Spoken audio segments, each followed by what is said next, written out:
பல்கலைக்கழகத்தில் பகிடிவதை. கலனி பல்கலைக்கழகத்தில் கல்வி கற்கும் மாணவன் ஒருவனை பகிடிவதைக்கு உட்படுத்திய சம்பவம் தொடர்பில் அதே பல்கலைக்கழகத்தில் கல்வி கற்கும் 4 மாணவர்கள் குற்றப்புலனாய்வு திணைக்கள அதிகாரிகளால் புதன்கிழமை கைது செய்யப்பட்டுள்ளனர். குற்றப்புலனாய்வு திணைக்கள அதிகாரிகளுக்கு கிடைத்த முறைப்பாட்டின் பேரில் மேற்கொள்ளப்பட்ட விசாரணைகளின் அடிப்படையில் சந்தேக நபர்களான பல்கலை மாணவர்கள் கைது செய்யப்பட்டுள்ளனர். அனைத்து அரசு நிறுவனங்களிலும் நிறுவப்பட உள்ள கைரேகை ஸ்கேனர்கள். தற்போது கைரேகை ஸ்கேனர் அல்லாத அனைத்து அரசு நிறுவனங்களிலும் கைரேகை ஸ்கேனர்களை நிறுவ நடவடிக்கை எடுக்கப்படும் என பொது நிர்வாகம், மாகாண சபைகள் மற்றும் உள்ளூராட்சி அமைச்சு தெரிவித்துள்ளது. பல அரசு அலுவலகங்களில் ஏற்கனவே கைரேகை ஸ்கேனர்கள் பொருத்தப்பட்டிருந்தாலும் இதுவரை இந்த முறையை சிலர் பின்பற்றுவதில்லை என அமைச்சர் அபய் ரத்ன கூறியுள்ளார்.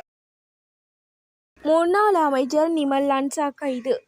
முன்னாள் அமைச்சர் நிமல் லன்சா சற்று முன்னர் கைது செய்யப்பட்டுள்ளார். நீர்கொழும்பு கொச்சிக்கடை போலீஸ் நிலையத்தில் முன்னிலையான பின்னர் அவர் இன்று கைது செய்யப்பட்டுள்ளார்.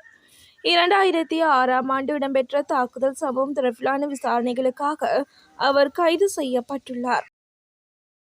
அரசாங்கத்தை எதிர்க்க இராணுவ வீரர்களுக்கு அழுத்தம் கொடுக்கும் நாமல், இந்த அரசாங்க வளர்ச்சியை அல்ல அடக்குமுறையவே செய்கிறது என ஸ்ரீலங்கா பொதுஜன பெரமுனவின் தேசிய அமைப்பாளரும் நாடாளுமன்ற உறுப்பினருமான நாமல் ராஜபக்ச தெரிவித்துள்ளார். கொழும்பு நெலும் மாவட்டத்தில் உள்ள கட்சி தலைமையகத்தில் தொழிற்சங்க பிரதிநிதிகள் குழுவுடன் நடைபெற்ற கலந்துரையாடலின் போதே இதனை கூறினார். சஜித்துக்கு எதிராக லஞ்ச ஆணைக்குழுவின் முறைப்பாடு. எதிர்க்கட்சித் தலைவர் சஜித் பிரேமதாசவுக்கு எதிராக லஞ்ச ஊழல் விசாரணை ஆணைக்குழுவில் முறைப்பாடொன்று பதிவு செய்யப்பட்டுள்ளதாக தகவல்கள் தெரிவிக்கின்றன. 2015ஆம் ஆண்டு அமைச்சராக இருந்த காலத்தில் நடந்ததாக கூறப்படும் மோசடி தொடர்பாகவே இந்த முறைப்பாடு பதிவு செய்யப்பட்டுள்ளது. முறைப்பாட்டை தாக்கல் செய்த தரப்பினர் சம்பந்தப்பட்ட காலகட்டத்தில் இலங்கை அரச பொறியியல் கூட்டுத்தாபனத்தின் ஊழியர்கள் குழு ஒன்று சஜித்தின் மனைவியான ஜலனி பிரேமதாசவுக்கு சொந்தமான ஒரு தனியார் நிறுவனத்தில் பணியமர்த்தப்பட்டதாக கூறியுள்ளார். நீதிமன்றில் முற்படுத்தப்பட்ட சசீந்திர ராஜபக்ச.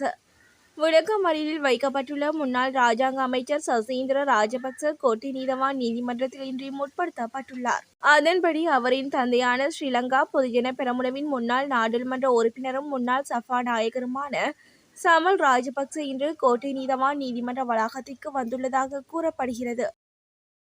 முன்னாள் ஜனாதிபதிகள் மீது முறைகேடு விசாரணை. முன்னாள் ஜனாதிபதிகள் தொடர்பாக முறைகேடுகள் குறித்து முறைப்பாடுகள் செய்யப்பட்டால் விசாரணை நடத்தப்படும் என அரசாங்கம் தெரிவித்துள்ளதாக தகவல் வெளியாகியுள்ளது. ரணில் விக்ரமசிங்க வெளிநாட்டு பயணத்துக்கு அரசு நிதியை தவறாக பயன்படுத்தியதாக குற்றச்சாட்டப்பட்டு கைது செய்யப்பட்ட நிலையில் பிணையில் விடுவிக்கப்பட்டுள்ளது. ராஜபக்சர்களுக்காக கிழக்கில் முகாமைத்த பிள்ளையான். பல சீருடைகளை அணிந்து கொண்டு கோட்டாபய ராஜபக்ச மற்றும் மஹிந்த ராஜபக்சவுக்கு தேவையான செயற்பாடுகளை பிள்ளையான் செய்ததாக முன்னாள் அமைச்சர் பீல்ட் மார்ஷல் சரத் பொன்சேகா தெரிவித்துள்ளார். தமிழீழ விடுதலை புலிகள் அமைப்பின் முன்னாள் போராளியும் இலங்கையின் முன்னாள் இராஜாங்க அமைச்சருமான பிள்ளையான் தொடர்பில் கருத்து தெரிவிக்கும் போது இதனை கூறினார். அதுரலிய ரத்தன தேரருக்கு நீதிமன்றம் பிறப்பித்த உத்தரவு. நுகேகொடை நீதிமன்றத்தில் முன்னிலையான அதுரலிய ரத்தன தேரர் எதிர்வரும் செப்டம்பர் மாதம் 12ஆம் திகதி வரை விளக்கமறியலில் வைக்கப்பட்டுள்ளார். நீதிமன்றத்திலிருந்து பிடியாணை பிறப்பிக்கப்பட்ட முன்னாள் நாடாளுமன்ற உறுப்பினர் அதுரலிய ரத்தன தேரர் இன்று நுகேகொட நீதவான் நீதிமன்றத்தில் முன்னிலையாகியுள்ளார். தீவிர சிகிச்சை பிரிவிலிருந்து வெளியேற்றப்பட்ட ரணில். கொழும்பு தேசிய வைத்தியசாலையின் தீவிர சிகிச்சை பிரிவில் சிகிச்சை பெற்று வந்த முன்னாள் ஜனாதிபதி ரணில் விக்ரமசிங்க தற்போது சாதாரண அறைக்கு மாற்றப்பட்டுள்ளார். வைத்தியசாலையில் உள்ள அவரை பார்வையிட சென்ற நாடாளுமன்ற உறுப்பினர் ஹர்ஷ டி சில்வா ஊடகங்களுக்கு கருத்து தெரிவிக்கும் போதே இதனை கூறினார்.